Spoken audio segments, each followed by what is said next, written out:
promise. Guy will be there. Guy will be there. From Rebellion before. Marco Andretti, I don't know whether they keep mistaking them, but they don't look much similar. But Guy apparently is waiting for us, so we'll be going down to him in just a few moments' time, thank goodness. Retirements for you. The list is getting longer and longer. Shame about that BMW. Yes, and shame about them all, to be honest. Starting with the 5 car earlier on today. Here is Guy. Guy Smith, the car number 12 has a lot of problem, but your car runs quite well. How do you see the situation? Yeah, it's very unfortunate for the 12 car. They've been going very well, doing very good lap times, but they've got some problem with the heat in the gearbox, so they're trying to cure that problem now. The 13 car has largely been trouble-free. We've had a few small problems, but so far it's going well. JC's doing a great job. He's doing a quadruple stint right now, and then I'll do the same following him. So looking forward to it, yeah. You're running in P10 at the moment. Is that what you guys expected? Yeah, I mean, we'd like to take the fight to Aston Martin, but they're just too quick right now. I mean, they're still quite a bit faster on the straight. We'd love to be able to race them on pace, but it's not possible right now. So we just do our own race. We go as quickly as we can, try and stay out of trouble, and just see where we end up in the morning. And you know, if we're in a position we can take advantage, then we'll try to. Okay, thank you very much. Guy Smith in the 13 car. Oh, he's got his 13 on the other side. I thought he was wearing a 12. Yeah, it's good to see Guy there out there. Obviously, I know Guy very well from racing against him in the American series, and in fact, we got stuck in a hotel together for about 4 or 5 days in Long Beach recently when we had the volcanic problems that basically meant we couldn't get back from Los Angeles to London, and it was quite nice to hang out with him. It's nice to see him out there doing well, solidly in the top 10 at the moment, and you never know what could happen. Yeah, the ash cloud caused all kinds of havoc. I was caught up in it myself, I've got to say. So we're going to take ourselves a break. It's well and truly night time here. We're on board with the 2 Peugeot.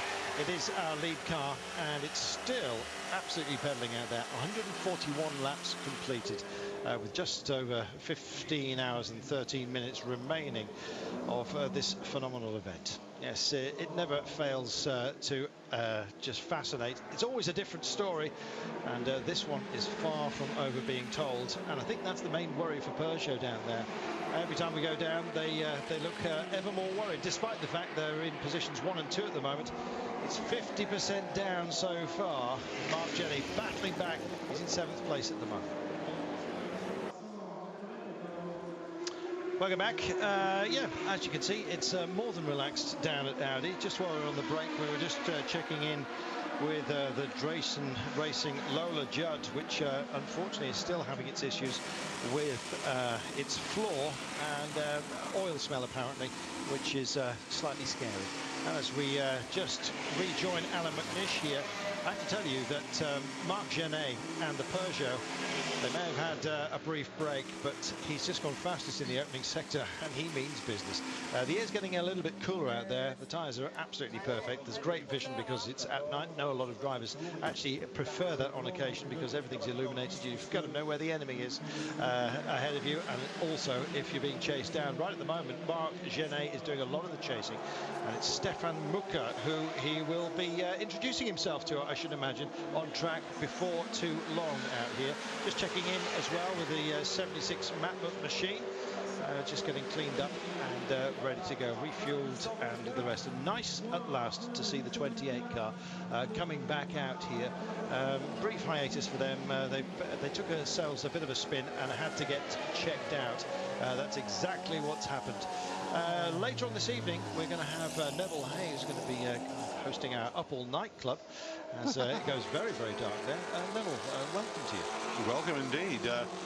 There's one thing that I don't think you can replicate anywhere else in the world, and that's Le Mans at night.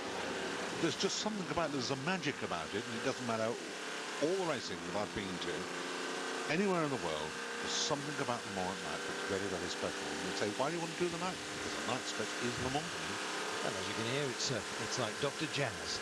That's going to be right through the night. Don't be like that. And don't fear either. Eurosport.co.uk. The message boards usually come alive at that time of night because you do generally tend to get a lot of holding of station through the night, although it's mainly because by the time we reach that position beyond midnight, etc., really positions have the field has been stretched so much that positions can just get a little bit lost. That's when the bad luck starts to happen. And by the time we get to dawn as well, all hell usually breaks loose, Liz. Well, someone who's definitely finding the magic of the night at Le Mans is Marc Genet. He's just done not only the fastest lap of his car, but the fastest lap of the race right to now. Right. Look at that. For now, in the middle of the night. 3:20.824. That is amazing. He's done 2 of the fastest sector times of the entire race, and he is absolutely a man on a mission. He will have had orders from Peugeot to get up there and catch up, which is certainly what he is doing. So that's certainly something to be in awe of, apparently, Frank Montagna was saying, we said, what about team orders? He said, they said, don't break the car. Go as quick as you can without breaking the car. Well, clearly, that message has been taken on well and truly by Marc Genet in the one car. Peugeot have been stung by what has been their problem so far. Audi, don't forget, they were clocked behind a safety car issue there that cost them about a minute and a half once the 5 car of Nigel Mansell and the boys, sadly in the hands of Nigel, just got into the barriers earlier on, and really that hobbled them a bit. They've been on the fight back ever since. They've had their other issues, don't forget. It's not just about that. But they have been there constantly, and it's 3 Audis chasing down a brace of Peugeots up front at the moment. And this is not the lead car, but it is running like it intends to be by the end of this race. And Marc Genet, as Liz was pointing out, has just done an absolute stormer. Don't forget, they were trying to dial out the performance of these vehicles and get them to around about 3.5 minutes on this circuit. But then what did they do? Well, they may well dial out a bit of performance, put some air restrictors on the cars, but then they go and relay the Porsche curves and change the Ford chicane.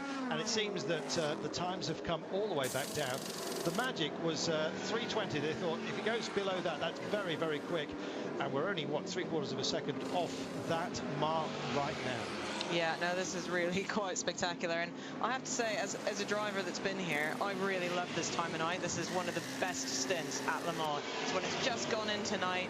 It is a wonderful experience to be here. The cars are really, really fast when it's dry like it is now, because the air is a bit cooler, and you're just settling in to getting used to the lights being out, and it's just awesome. I love it, and you know, a lot of drivers, I think, do their best times, but certainly to do a time this close to the pole time is really quite special. Yeah, it's clear, isn't it, this time of night? I mean, it's nice and concise, and you've got used to the light fading. Strangely enough, first thing in the morning, I think, is much, much worse, because that's when you can make a mistake, particularly with a little bit of mist and what have you about. This time of night, you can go very, very quickly indeed. Hello, Mark. Yes, I'm here as well. Yeah, Mark just come to greet us. Yeah, I'm looking forward to your night owl work, as we refer to it. The not so small, not so still voice in the night. Not so still, well, it keeps them all away. Yeah. I tell you what, I've got people sending me emails saying we are awake the Demon Barber of Worcester. Oh, absolutely. Sweeney Todd himself and while you're having that chat, as the LMP2 positions come up, Danny Watts has just been strapped into the Stracker car, taking it over from Johnny Kane. They're still in the lead, and they've managed to build up a one-lap lead over Brabs now. David Brabham stayed in that car for a long time now. I said it was 1 lap, actually it's 2 minutes 15. Brabs has just gone through. So even after that pit stop, they've managed to maintain that lead. And I think, Liz, the problem's going to be when Nick Leventis gets back in, obviously his times are going to fall. It depends what the Highcroft guys can do about that. Yeah, I mean, I think sadly that is the case, and certainly, you know, Danny Watts and Johnny Kane will be doing their absolute best to pull out as far a lead as they can ahead of David Brabham and everyone else in that car, purely thinking ahead to give Nick a bit of breathing room, I think, so that he doesn't feel under too much pressure and that he can hang on to that lead for as long as he can and still put in consistent laps that he's comfortable doing. Yeah, and then in 4th place we've got the other HPD engine car, Tommy Erdos. He's flying at the moment, isn't he? He's 1 lap down on the Oak Racing car of Guillaume Moreau, and if you can haul him in, it's going to be a Honda 1, 2, 3. And actually Tommy Erdos has just done the 2 quickest sector times for that car for the race. So like we were saying earlier with Marc Genet, Tommy Mierdos is also a man on a mission. He's got a good engine car. He's got one of those HPD engines in that Lola coupe, and he's just done his 2 fastest sector times. He's had his last lap was a 3:42, which is a quick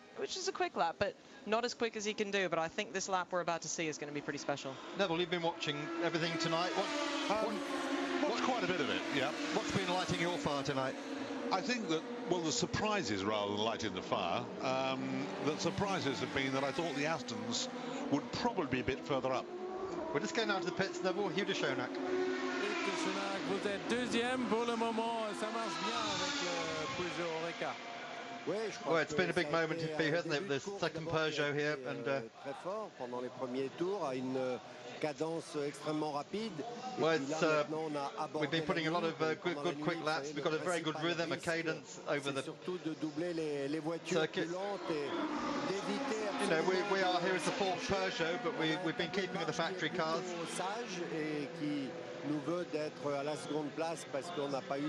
So we're still fighting to get that 3rd place. You know, we try and get back. It's very important for us.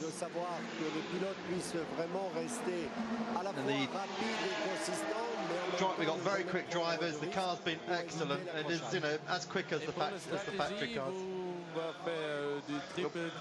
What strategy you got for the rest of the race, Hugh? On fait déjà des triples relais et on essaiera peut-être dans la nuit de faire des quadruples relais. Well, we're going to look after the car right throughout the night. Un peu plus tard pour voir comment les pneus résistent. And then later, perhaps the race will come back to us. Après, demain matin, vous savez ce que j'ai toujours dit, c'est what position? Well, after tomorrow morning. I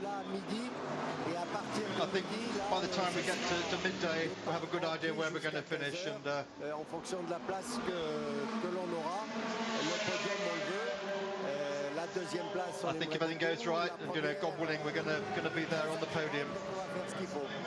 Merci et bonne nuit. Merci beaucoup. Thank you and good night. Tall order, I think, the podium for that car, Liz, but Hugh will fight to the end. Well, you never know. They're not that far off, to be honest. So, you know, we'll just have to wait and see what comes at the end. I mean, the funny thing is, we are not even halfway through this 24 hours. It seems like we've been here for days, but in fact, we're only just crawling up on the 10-hour mark, I think. We have been here for days, but I mean, Neville, solidly here. Just before Hugh de Schoenack really interrupted you, you were just going to tell us what's been lighting your fire tonight. Well, the Astons always light my fire because I love the sound of them, and they're not as far up as I hoped they would be. I think the reason that everybody has gone faster than was expected is the changes that they've made to the circuit. It has nothing to do with the cars really at all. I was very surprised with the suspension problem with the one Peugeot, and I can't remember who was on at the time, but I thought he might be right about this. Yeah, I thought whoever was on at the time said this could be the start of something rather unfortunate, but touch wood. It hasn't happened again. No, but it was electrical, the next car, wasn't it? So we're down to 2 Peugeots. Electrical's one thing, but when you get suspension pulling out, I mean, poor old Nigel Mansell, a passenger, I mean, I think, can you imagine 200 miles an hour and something, you think, no, it was a tyre. We have had that confirmed. It was a tyre. I wasn't sure whether it was suspension pulled out or tyre. A slow puncture, we're told by Beach Team. When they got the black box back from the car, had a look, they said it's a slow puncture. They had and then eventually it blew, of course. It blew all right, didn't it? And GT, that's been pretty thrilling, hasn't it? GT has been thrilling. That Porsche, sorry, the Ferrari against Corvette. Pierre Kapler, what a drive he had. Now, do you understand the new regulations as of next year? Because I've asked several people, explain it to me, and nobody has really been able to put, if you like, meat on the bones. Well, I've just been one GT category. GT1 finishes. Yes, I understood that. GT2 will be called GTE, GT Endurance. Yeah. But within that, there'll be 2 subdivisions. One for pro drivers, so you can put 3 professional drivers in the car. Yeah. That car will then race for the pro prize. There'll be an amateur class for the gentleman drivers, and they'll race for the amateur prize. But it'll all be to GT2 regulations. And what about the prototype size? Prototypes. New regulations next year. As you know, they're bringing down the engine sizes on prototypes. That's what I was interested in. Except the cars racing here this weekend, including this car, they'll be grandfathered for a further year, so they can continue for another year. I'm going to have to interrupt you guys for a minute because Marc Genet has just done a 3:19 in the night. Fastest lap of the race. Yeah, so I think that's pretty huge, actually, considering that was a qualifying time roundabout, and I think that's telling us that Peugeot had a little bit more in the bag than maybe they showed us in qualifying. Right, now if you're sitting at home in Surbiton with your beer on your sofa watching our coverage tonight, why, Liz, at this time of night would that happen? Well, I think like we talked about a bit earlier, that the air is a bit cooler. You know, this is the time when everybody sort of settles in, and I think as a driver, you settle into the night. You've gotten used to it being dark. You're comfortable in the dark. It's great, you know. Well, it won't matter for them because they don't have that many cars coming up behind them. But I suppose for the slower cars, it's nicer because you can see the different lights coming. The GT lights are yellow and the prototype lights are white, so you know when they're coming. But it's just that magic time of night. You just settle in, and obviously Marc Genet is very, very comfortable. You've just hit the sweet spot. That would be the answer. I think it's the fastest lap we've had, actually, over the weekend. We're going back down to the pits. Another interview coming up. Stefan Sarrazin, everything is working well with the number 2 car? Yeah, at the moment everything is going well. We're happy with the car, so we had a few problems with the number 3, and number 3 stopped, and number 1 had a problem also, so it's a very difficult race, very long, so everything can happen, and it's Le Mans. You're getting into the car now, I suppose? Yeah, I'm going in 20 minutes. For how long? What kind of strategy do you have? For how many stints are you going to stay in the car? I will stay around 3 hours. Around 3 hours will be tough because it's going colder, and I need to push. Okay, all the best. So Stefan Sarrazin just confirming they are doing triple stints in those cars. Audi were talking about quadruple stints, weren't they? But we shall see. 4 hours, Liz, at this in the early morning. That's not too onerous if the adrenaline's going and you're focused. Yeah, I think a quad stint ends up being around about 3.5 hours, just about, because a stint is usually just under an hour in one of these cars. But it's a long time in a car. I'm not going to say it isn't. It is for anybody, but certainly for these drivers, they're fit enough. They're definitely ready to do the job, and this is their job. So basically, they just settle in and they do the times, and the cars are going really sweetly that time of night. You can just hammer along, and the beauty of it is that the tire will last for that many stints because it's so much cooler. You don't have the heat of the day. It really does make a difference, and I would say most of the top drivers, if they can, would quad stint. And the other thing that we just said earlier about the fast times at night, of course, we have lost a lot of cars now. I think we've lost about 10 of the entry already, and so the track is getting a little bit less busy, isn't it? Absolutely, and that'll make a big difference. That every time you get a little bit less car out there, you have less traffic and less stuff to worry about. So that's certainly going to allow these very, very quick cars to go even quicker, because they're not going to have so many slow vehicles holding them up, and a lot of the cars we've lost have been some slower GT cars. So, Neville, we say goodbye to you, but you are going to be coming back for a long, long shift in the night. Won't call it the graveyard shift, because that has all the wrong meanings. But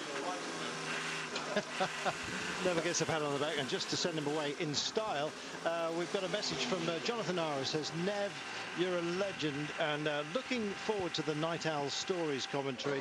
The Rose boys at the Demon Barber are all installed and waiting for Nev to start his stuff. So there you go. You see, the fan base is already assembling. A legend in his own lunchtime. Well done.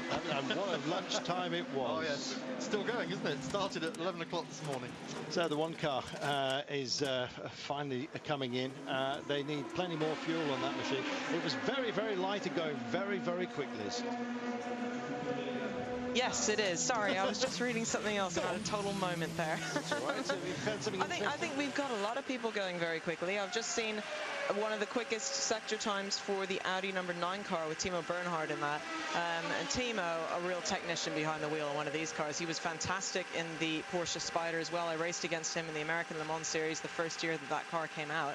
And him and Romain Dumas have been teammates for almost 6 years. So they definitely work well in this car together. And of course, Marc Genet still pulling out those quicker and quicker times. Was I going mad? Didn't I just see the one car taking a stop, or was that? Yeah, he just stopped, gone out. Yeah, Marc Genet.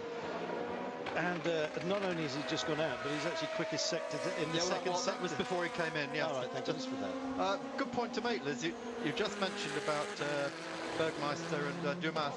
Mike Rockefeller as well. Those three basically all Porsche drivers, and people probably maybe not be aware, but of course Audi now owns Porsche. Volkswagen and Audi own Porsche now, so this is why you can use family members to bring them into the team, and this is what Audi did very cleverly. Took the best Porsche drivers in the world and put them in their own team for this race. They did, absolutely, which has been fantastic and a real up point for Audi. Some confusion as to which channel we're actually on. Apparently we're on both of them at the moment, because we're getting 2 feeds from different directors. I believe we're now crossing to Eurosport 2, but all the balls are in the air. Welcome back to Eurosport. Whichever channel you're on, we've been chopping and changing tonight. Carlton Kirby, our dear friend here in the studio, totally confused, but don't worry, so are we. Liz Halliday and myself, Mark Cole, and here we are. Yes, we've been talking to the ice cream man standing behind us for about the last 15 and minutes. better. A lot of retirements tonight, as we said earlier, which means that the leading GT1 car, the Thomas Mutch Ford, has now appeared in the top 21 cars. Yes, this race, but the biggest battles at the moment continue to be LMP2. Danny Watts leading David Brabham. This is the dream battle, those two. They've been at each other all season, and here they are on track together at the moment, and they are trading fastest laps. 3:40 for Danny on the last, 3:39 for Brabs. I'm actually really looking forward to seeing, you know, how Nick Leventis is going to take this when he gets back in. If maybe he's actually going to be quicker in the night and be able to put in a consistent time that's maybe a little bit faster. But it's going to be interesting to see also if Brabs can reel him in. Feldenweier 88 car, I think they were the ones that had some issues when it came to free practice and actually halted us straddling the track, if I'm not mistaken. The 88 car in Konopka's hands at the moment is running 37th, but crucially for them, they're not having such a bad run in GT2, considering the problems that they might have had earlier on. Once again, we're back to Audi. It looks absolutely pristine, not a piece of chewing gum out of place, as you can see. It's quite amazing, and how do those boys breathe? Yeah, they're about to bring Timo Bernhardt in. He's due for a pit stop, whether or not he's going to change. I'm not sure how long he's been in the car, but number 8 car in the hands of Marcel Fassler. And those two Audis, first and second in the Audi class, which leaves the number 7 car in third, Alan McNish, and that's how qualifying was on the first night. McNish managed to raise the stakes a bit, but Liz, people keep saying, is this the beginning of the end for the older guys? All these young guns coming in and they're blowing off the old guard. I don't think so. I don't think it should be that way, because I would challenge anybody to take on the trio of McNish and, you know, those other boys. They're just amazing, and they just keep pulling the times out, and they're so fast. They know exactly what to do out there, and you watch them race, and they are so smooth. Every one of them. There's just not a single hair out of place. And Carlton looks like he's about to bust a gut in a minute. I'm wondering why. No, I can't tell you. 72 car, Gregoire has just come in off second place. The Ford of Mush is leading this class. And look at this. It does take its toll out there on everybody. It's amazing that you can actually sleep in conditions like this. Keeping your energy levels up as well. We saw as we were just making a nuisance of ourselves in the Rebellion area, they were just taking on some proper carbs to give them energy later on. I know it's you yourself, Liz, would never actually sit down for a proper meal. You'd basically just keep yourself at a certain level. It's vital, isn't it, to keep those energy bars coming in? It is, yeah, and you just want to make sure that you don't fill yourself up too heavily. I usually am lucky enough to have a trainer there, and to be honest, I try and just say, tell me when to eat and when to drink, and then you make sure you do it properly. So Timo Bernhardt stays on board indeed. Just fuel going in, changing drink bottles, checking fluids. No tyres there. As we heard, they'll be triple or even quadruple stinting the tyres through the night now as the temperatures get cooler. These Michelins are just incredibly durable. That 72 car has been taken into the garage, as you saw, and the front covers are off, and I think it's probably a cooling problem that they've got out there. And as the temperatures do fall, it's getting a little bit chilly out there. Nothing too serious, but we're expecting the coldest part of the night to be down to around about 13 Celsius, and there's a real breeze coming in here as well, and it's a bit of a chilly one, which gives some respite because we've had a real mix the last couple of days. It's been quite muggy. Oh, that's big. That is big. Check that out. And we're just on the end of this incident by the looks of things. He's managed to bring it all the way back. Phenomenal effort. Still can't see because exactly which of the, I think it's the 24 car? No, it is the 24. You're absolutely right. Jean-Francois Léon in the Pescarola, one of the Oak cars. These are the cars that Oak, of course, had a podium here last year. Did a great job. This is Jacques Nicolet's team. In he comes, and he's had a big off on that left front, Liz. Yeah, got 3 wheels on my wagon. That's going straight in. That is a long fix. You can see there's been suspension damage. It's missing an entire left front on that car. Damage to the rear as well. I mean, this could be the end of them, to be honest, because there is the rule that you must finish 75% of the race, and I believe that still stands. And usually when you come in with a big accident like this, the team clicks a stopwatch and says, when we reach that point where we can't be classified, we pull the plug. So I hope for their sake this is fixable. Yeah, I think some of you have been asking that exact question. Why do they work so hard and then pull out? It's because that time has been hit. He's already gone off. That was actually at the Ford chicane, because he comes straight into the pit road. At least he could go that far. Liz, people will keep asking why, when a car comes in that state, why is the first thing they do refuel it? It tends to be a general rule, really. It's basically you do all the basics first. You do the refuel and you get the car ready to just come out of the garage and go. Because basically, if you think about it, when you pull the car out to then go back out, if you had to fuel it, you'd have to push it back, fuel it, send it away. You're wasting time. The lead two cars from GT1 are both in the garage. Now, this means that the Saleen, that we were talking about this a little bit early on, might have all the luck in the world, because the Saleen, I'm just trying to see, is on the same lap as the second-placed car and 2 behind this vehicle. Wow. It might be that the granddaddy GT1 cars start to pull up. We've got, you know, the Saleen's been around for ages. The Corvettes are 6 years old, I think, that are out there, and maybe they're the ones who are going to keep pulling through. And this car looks like it's been around for an awful long time, although the Ford GT, not a Ford GT40, but I think we occasionally refer to it in error. And look at this, no great haste going on either, although there are some pretty nimble hands working further down. They're working on the engine, aren't they? Corvette being front-engined, of course, but as you say, Carlton, this GT1 class beginning to self-destruct. So Julian Root Canal, as he's known in the Saleen there, the number 50 car, 29th overall, and he is going to be our class leader in a couple of laps. Julian Root Canal, is he a dentist? That's what they called him, yeah. And there'll be a nice prize for somebody on eBay, possibly. The nice wing of the Matec car being thrown over the top. Well, it was in such a state. What I'm worried about is bits of carbon fibre and fiberglass and all kinds of other stuff that have been strewn as it made itself, very luckily, I've got to say, back into this area because they were in the right part of the track to have a very nasty accident. Absolutely, and we'll just have to wait and see what comes of that. It doesn't look like there's enough debris to cause a safety car, which to be fair, a safety car right now would be a bit of a mess. So I think they have to weigh that up when they're looking at, do we pull multiple safety cars onto this huge racetrack, or do we just carry on? And a little bit more work going on, but it's all cleaning at the moment. And that little hoop-shaped visor just in front of the driver is ever so important. It may look like absolutely nothing, Liz, but it serves a terrific purpose, and it's one of the things that they actually concentrate on. It must be absolutely caked in all kinds of stuff. Yeah, it is interesting. It really just sort of cuts back some of the wind drag you get on your head, to be honest, which is quite useful. Safety car's out. Safety car is out. Yeah, there you go. We were just saying it. There's a front wheel somewhere out on the somewhere, yeah. It must be close. Nobody knows where it is. Might still be rolling. Yes, on its way. So for the third time in this 78th edition of the Le Mans 24 Hours, we have safety cars on the track. 3 cars go out. Remember, they do not, under ACO rules, have to pick up the leaders or the class leaders, unlike ALMS IMSA rules, as Liz has told us so many times today. And this is going to play right into the hands of Mr. Marc Genet in the one car here. He's only just fueled, or fairly recently anyway. He's on track at the moment behind the Lola Aston Martin 007, and crucially Alan McNish as well has been on a bit of a charge. They're all on lap 147 as the safety car comes out. A couple of laps ahead of them are Faster and Bernard Audi, and ahead of them by a solitary lap again is Montagne and Lapierre in the Peugeots 2 and 4.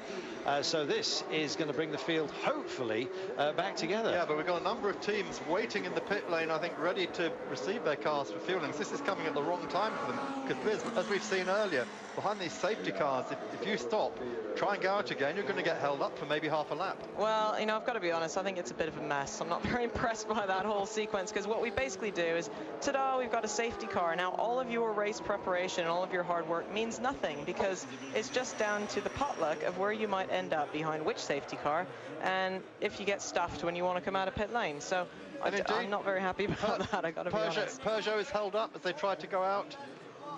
Wow. See who else is. Now then, we were just talking up the Céline out there. That's now going to be slowed right down, don't forget. So all of a sudden, a bit of a break for Ford and for Corvette, who are both inside the garage, don't forget, at the moment. And it's the second place car, by the way, Lapierre's car that's been halted at the pit lane. My goodness. He's going to lose a half a lap, or maybe more because of this. Because the safety car isn't, it's just coming, first safety car is just going to come past the pits now. Well, you ride your luck, don't you, Liz, here, and Mark. This is absolutely amazing because it was against Audi last time by how they were picked up. They lost around about a minute and a half, they reckoned. And right now, there is somebody absolutely seething, waiting by a red flag for this first safety car. As it rumbles by us here, we are busy in with the leader of GT1.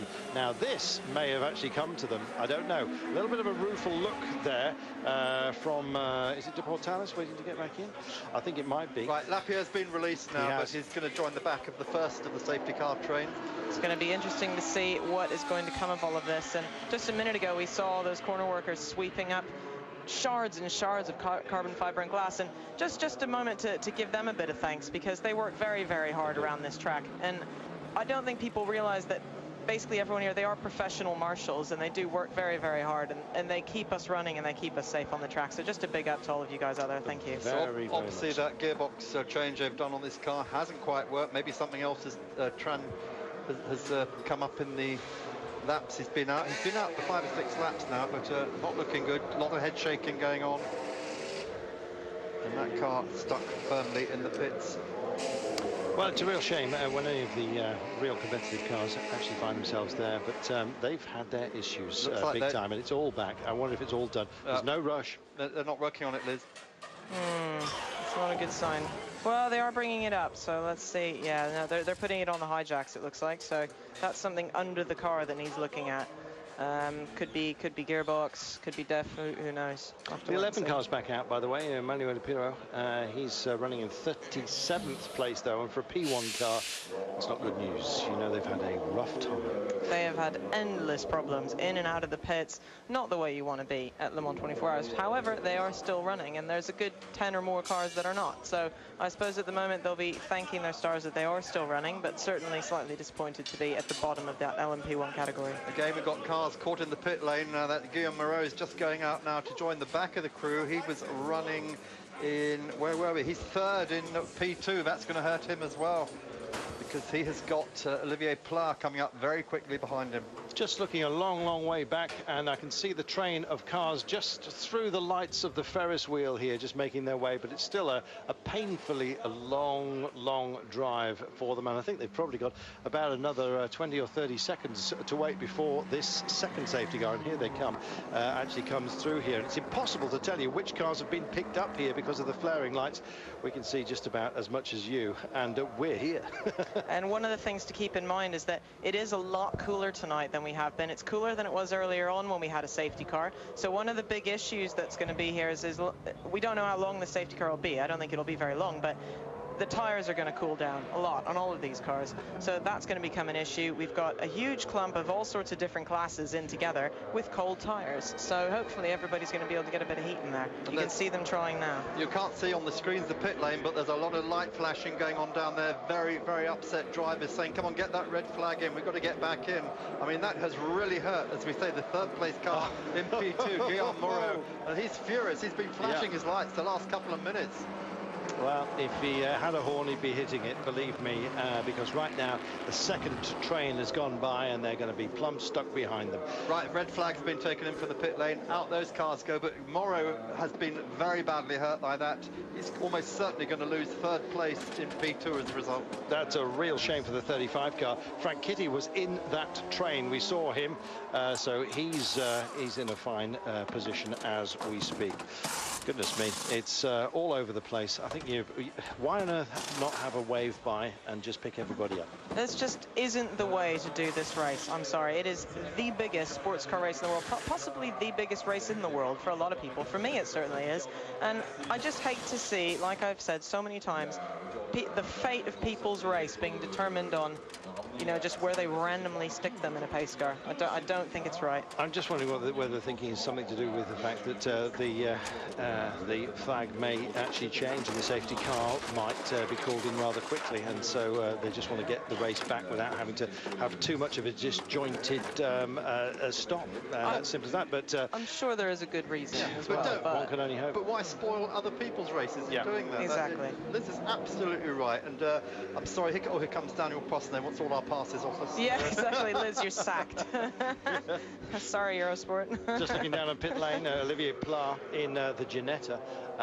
Is he going to get held by a red flag? Yes, he is. So the third safety car is going to be weighted here. Flagged way down. He was kind of hoping that he could possibly get away with it. There is a bit of a stiff breeze here. All our flags are actually full square on the poles, and as a result, the red flag just looks like a red stick to the drivers, because it's planing horizontally, and so the flagman had to work very, very hard. Shame you're not getting a picture of the flagman at the end of pit road as we speak. What you did see, you saw Stefan Mucker's pit stop in the 007 Lola Aston Martin. He's now joined that queue by the red flag, and again that car is in 6th place, and it's going to hurt him because he at that moment was only 4 seconds ahead of Marc Genet in the Peugeot.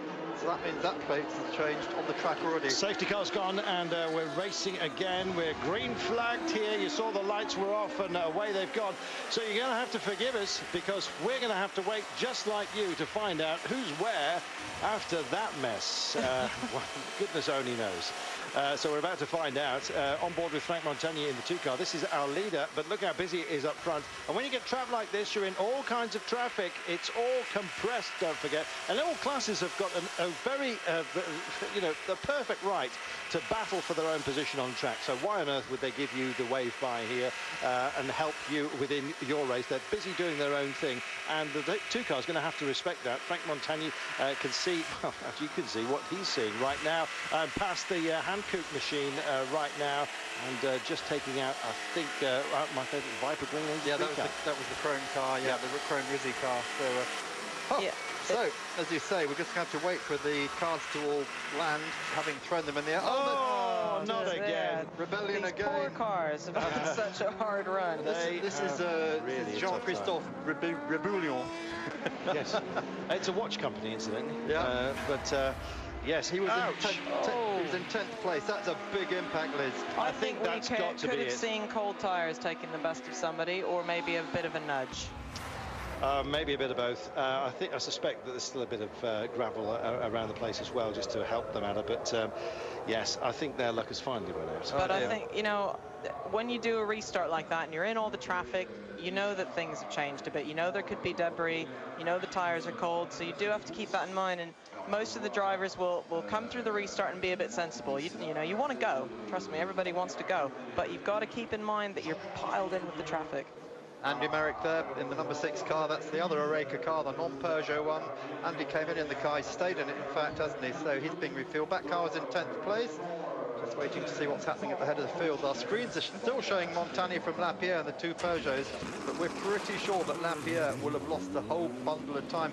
It might be he just had a lap's lead and has probably lost half a lap rather than a full lap. But yeah, but crucially, it may well play into the hands of Faster and Bernard. We can't tell you whether that's the case, but they're certainly deeper into the course at the moment. They're just coming out of Sector 3 and going Sector 2 and going into 3. The car stopped is the 13 car at and unfortunately, I'm just hoping that this doesn't cause any kind of safety car issues. Bullion's body language, slams the door, he's going to walk away from the car. You get 10 metres away from the car and that's it. You're then deemed to be out. And look, he knows he's not going anywhere. End of that car's race. They've had so much work on that vehicle, Liz. I think they may well have just timed themselves out of this one. He's certainly had enough, and he's made the decision. Yeah, they're just asking him, how far away from the vehicle you do actually want to step?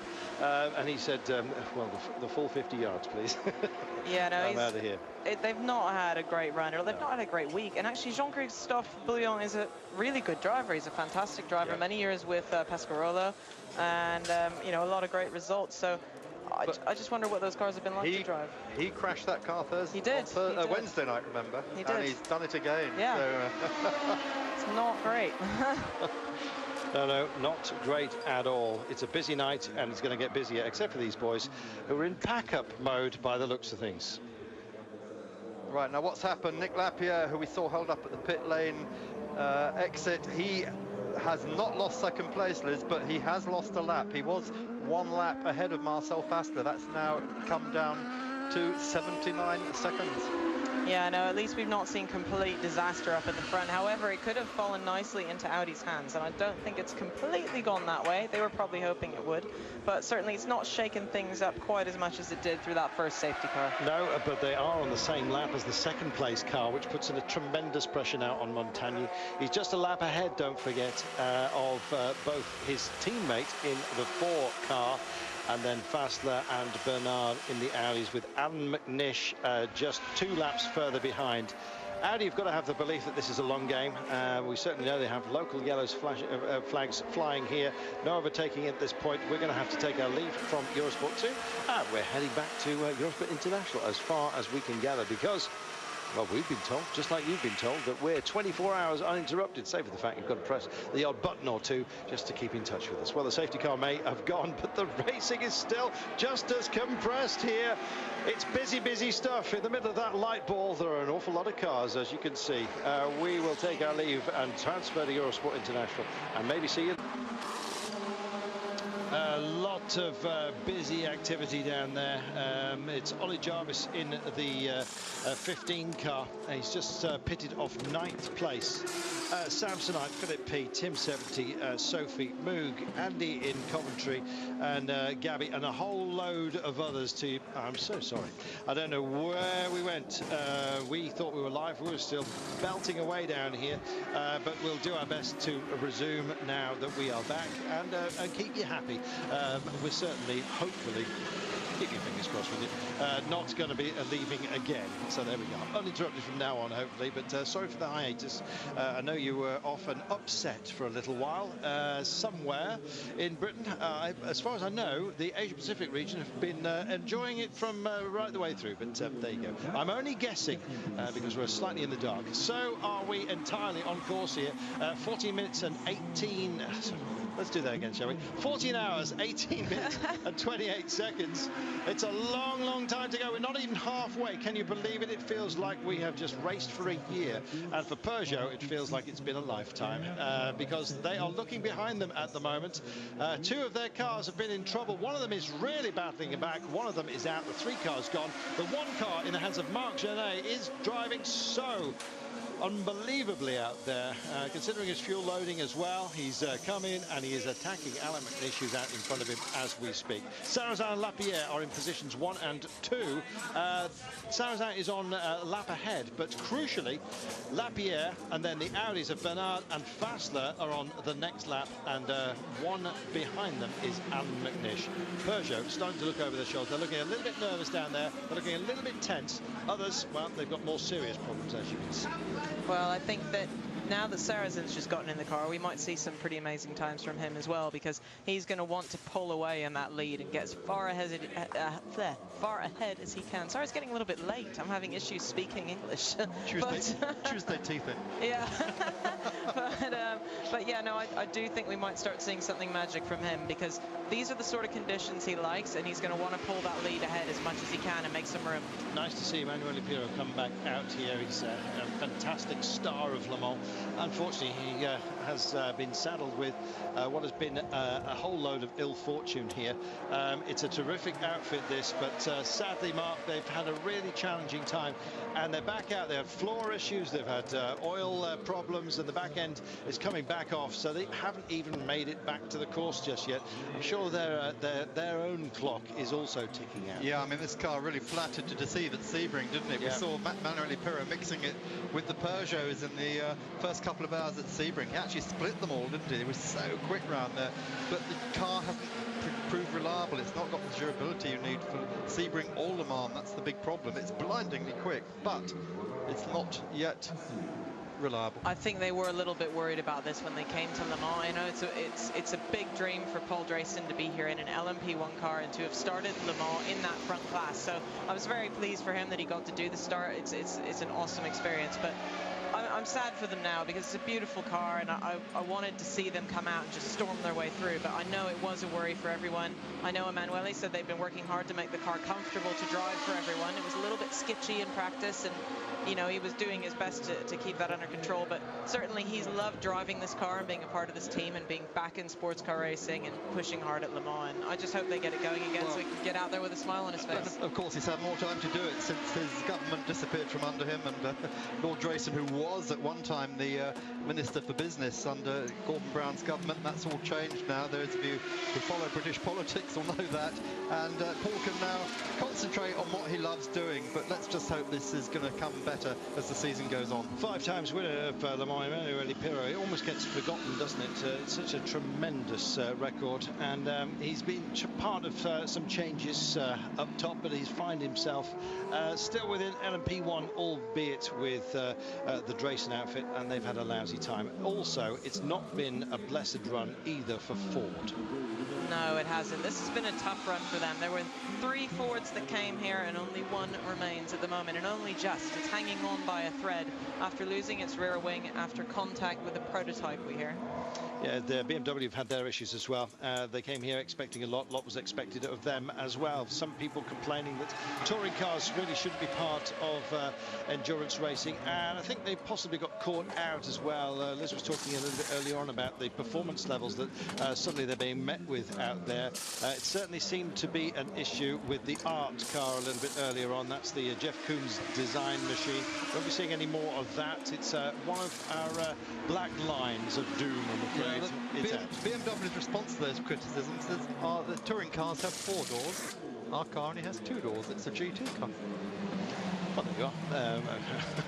You can't argue that. But, anyway, yes, point taken though, Carlton. Yeah, is there a place for these cars? We've seen how spectacular they are in the Nürburgring 24 hours. In fact, Pedro Lamy led the team to victory. I think his 5th win at the Nürburgring in a car very, very similar to this one. Still in the BMW Motorsport colours. We lost the Koons car, the Art car, earlier in the evening, as we remember. Andy Priaulx struggling against all odds to get that car to the finish of Le Mans, but it wasn't to be. After 4 hours, the car was out after so many problems. But of course, at the Nürburgring, they ran as one of the faster cars over there, and it would have been a very, very different experience. I mean, a huge number of cars start that race, an incredible racetrack, and a very challenging race, no doubt, but certainly a different experience from their angle, having been the quickest cars there, and coming here being one of the slowest, actually. So not slow from the drivers by any standpoint whatsoever, but truly they are in the slowest class. So it's a whole different ball game and a completely different kettle. Speed limit is relative, isn't it? I mean, the BMW driver going flat out is going just as fast as the Peugeot driver going flat out. Absolutely. Within what he's driving. Sometimes the GT drivers are pushing that much harder, actually, because they don't have the downforce that an LMP driver has. They don't have all those sort of mechanical things helping them out. They've got a big old rolling GT car that's sometimes that much harder to drive. They're throwing them around, they're really pushing them hard, so it's just as difficult to drive in the slower classes. Peter Thorpe just coming in as we look at the final work being done on the Corvette here, and saying how many different tyre compounds are available to the teams. It's a good question, actually, because we've heard about soft compounds, soft compounds, hard, intermediate, hard tyres. How many? I don't actually know if there's a specific number. I know a lot of it's just dependent on the actual tyre manufacturer and who the team is and all that sort of thing, because obviously we have special tyres, special Michelins for Audi that are manufactured with Audi and that sort of thing. Certainly in most of the tracks I've done, we've had a soft, a medium and a hard. We've not really had a real big difference around that, and then a few different compounds of a wet tyre and usually an intermediate. But generally speaking, you've got that sort of range that you can choose between. And crucially, some of the compounds are actually thought to be better by some manufacturers than others. For instance, intermediates is a Hankook speciality, so if it gets a bit drizzly, they may well start absolutely shiny. Yeah, and certainly at Le Mans, we always used to run a hard compound whenever I raced here. I think most teams would be running a medium to a hard, because it really is, you know, a track that doesn't have a huge amount of tyre wear, and you do want to triple or quad stint them as much as you can. Back with a cup of tea in hand, says angry meerkat. He said, and just think the racing car is the most gorgeous thing out there. Well done, by the way. And he's a happy boy, and just glad to see, glad to see them here at the very least. And look at this. It's starting to take its toll on those around. These have a very familiar look, unless he hasn't moved for these pictures. I don't think some of them have moved for an awful long time. If they don't move, it's either all over or they're doing rather well, one can only imagine. The Matmut outfit as well, they've had a mixed run, Mark. Yes, they have indeed, haven't they? It's gradually coming back to them now. Just while we're talking about Matmut, though, just looking down into the pits, and we just saw the 24 car, the Oak Racing Pescarolo, that had that front wheel ripped off. Somehow they have got that car back into the race. Richard Hine has just taken it over from Jean-Francois Yvon, and it's just gone back on track. Now in 33rd place, having beat 16th. Oh, well, that's fantastic. I mean, that's just going to show what hard work these teams put in, and they would have been ready for every eventuality as best they can, and sometimes you just get lucky. They've lost 13 laps, but at least there's 2 Pescarolos back in the race. Yeah, well, we said it was mixed time by Matmut. They're running second in the 4 car, which is tremendous, but the Oracle Matmut, they're a mixed team. I always think it's a bit difficult where you kind of spread your skills across 2 different types of vehicles. They, despite the fact that they're still in the LMP1 class, running in 10th place after a few issues down there, and crucially 8 laps off the lead. So the 7 car for its change here, Alan McNish is in. I presume he's staying in as well. No, he's just strapping Tom. Oh, there you go. Sorry, I completely missed it. I was, Christensen being strapped at the moment. There is those distinctive 3 feathers on the side of his helmet. Interesting as well, we actually said that they had a very specific change order, and they came through that everything. Yep. Well, all the strategy went out after that first long safety car. Yep, and Tom went out, and he had his own issues as well, requiring a new back end by the way. We're going to take ourselves a brief commercial break, and we'll be back in just a few minutes.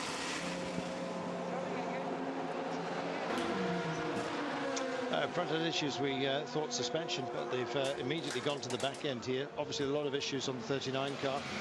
De Portelis is on board here. Now this is likely to promote the GT car of Beretta, the Corvette, into the top 20 here. And that is good news for them, but the battle that was raging at the top of GT2 sadly has come almost to a close.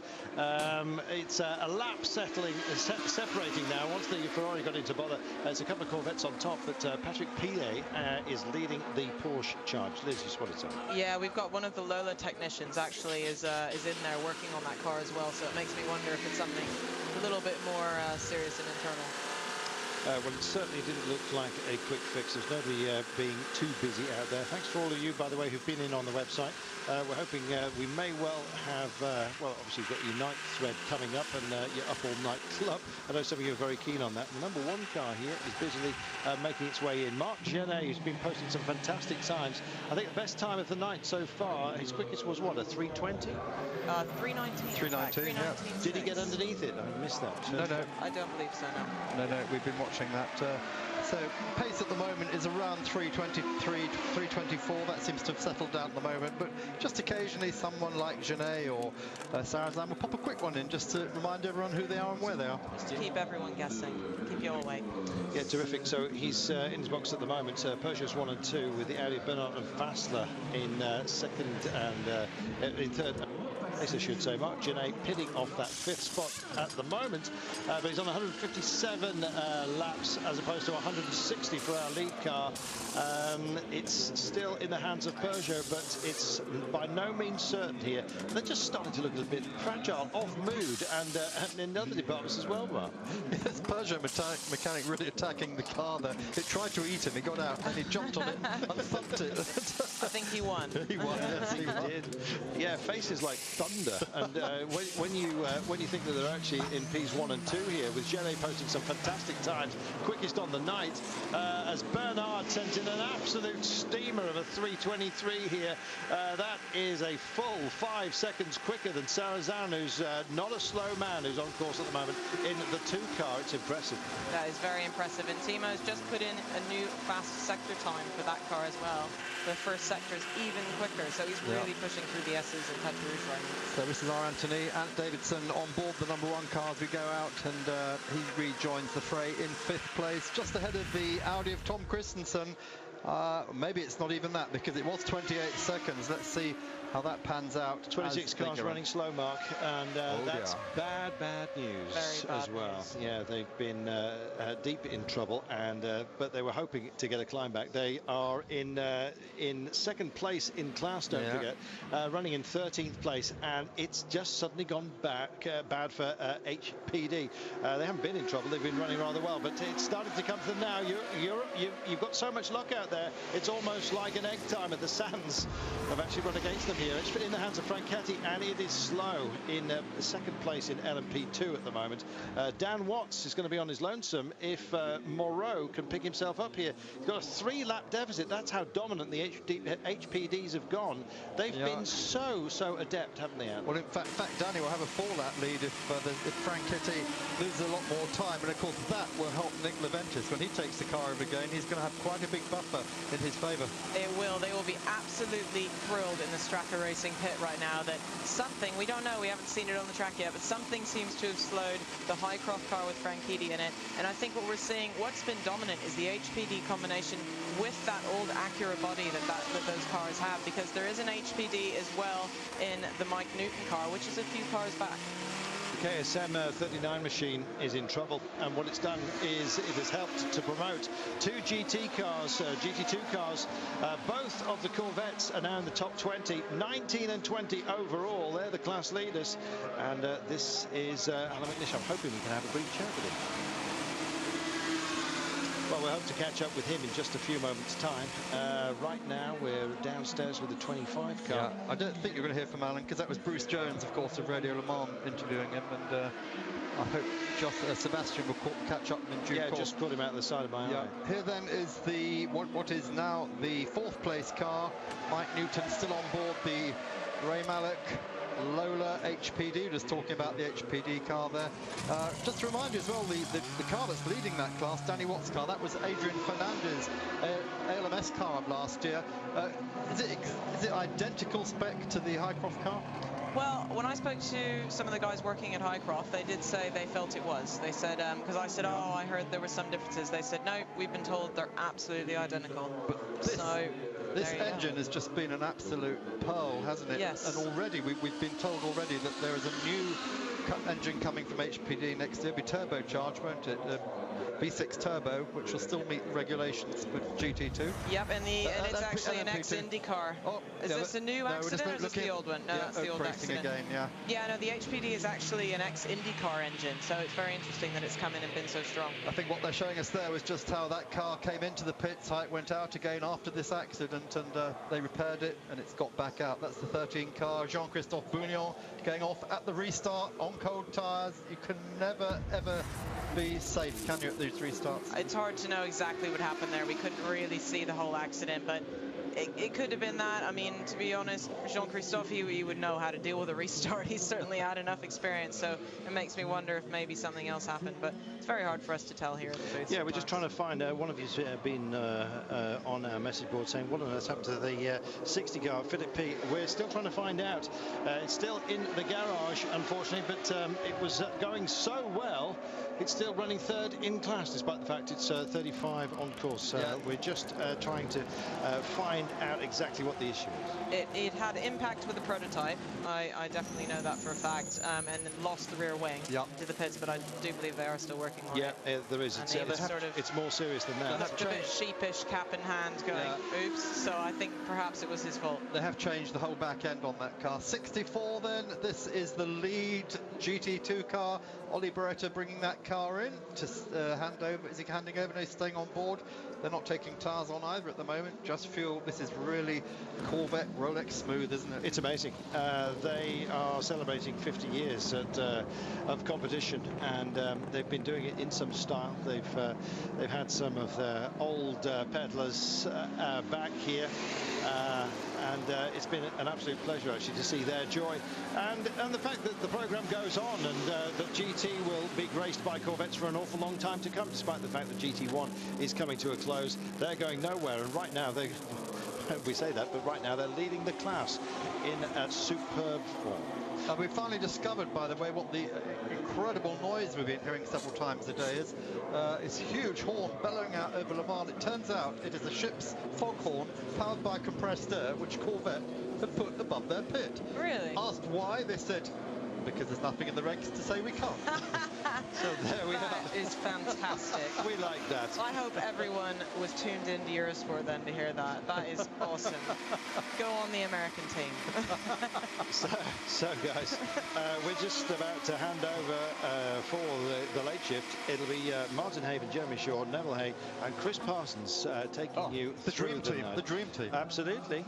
So we will try and marshal them towards the website, so you can ask them a few questions if you wish.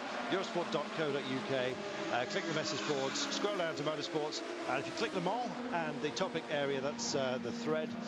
It's new ! Eurosport 2010 Le Mans Live. So I'm sure you'll be very happy in their company. Time for us to take our break as the 9 car gets back out on course. The lead Audi is out and racing and holds station in a provisional podium position of 3rd as we speak.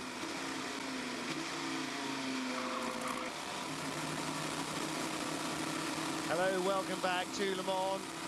Just a moment or two ago, onboard shots during the middle of the night here from the Audi, just picking its way through traffic as Audi currently lie 3rd, 4th and 5th, with Peugeot 1st, 2nd and 6th positions. And you're looking here at the LMP class, LMP2 class lead in battle. Marino Franchitti leaving after service in the Highcroft Acura. Joe Bradley of Radio Le Mans there getting in shot. And Danny Watts still leading the class for the Straka team. And again, much to the surprise of the assembled masses, the